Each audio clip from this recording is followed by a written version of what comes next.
आता आपण नारायण उपनिषद म्हणणार आहोत. आपण आधी याच्या आधी कोणतं म्हणलं? आपण श्री सूक्त म्हणलं. आता आपण नारायण उपनिषद म्हणणार आहे.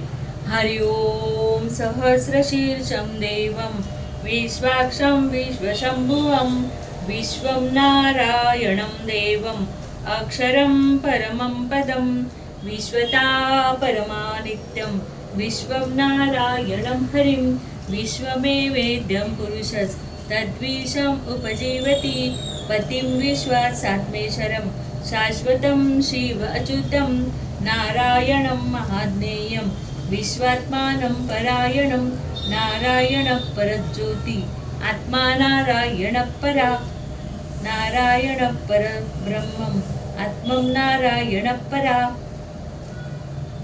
नारायणं परध्याता ध्यानं नारायणः परः यच्च किंचित् जगत्सर्वं दृश्यते श्रूयतेऽपि वा अन्तर्बहिर्यच्च तत्सर्वं व्याप्तं नारायणं हरिम् अनन्तम् अव्ययं कविं समुद्रेन्तं विश्वशम्भुवं पद्मकोश प्रतीकाशं हृदये चाप्य अधोमुखम् अधोनिष्ठावितस्त्यान्ते नाभ्यामुपरि तिष्ठति ज्वालामाला कुलं भान्ति विश्वास्वायतनं महत् सन्ततं शिलाभिस्तुं लम्बत्याकोशसन्निभं तस्यान्ते सुशिरं सूक्ष्मं तस्मिन् सर्वं प्रतिष्ठितं तस्य मध्ये वह्निशिखा अनिर्योधः व्यवस्थिता नीलतोयोदमस्यस्ता विद्युलेकेव भास्वरा निवार शुकवतन्वी पीता भास्वत्यनुपमा तस्य शिखायामध्ये परमात्मा व्यवस्थिता स ब्रह्म स शिव स हरिसेन्द्रं सोक्षरं परमं सराट् ओम सहनावतु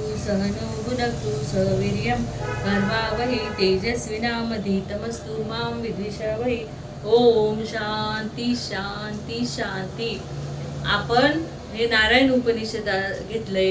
हे आपण रोज म्हटलं पाहिजे आणि याच्यासोबत आपण श्री सूक्त म्हणलं पाहिजे.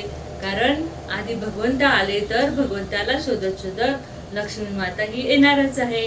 म्हणून आपण आधी नारायण उपनिषद घेऊन मग श्री सूक्त म्हणूया. अशा या नारायण उपनिषदाचा अर्थ आहे.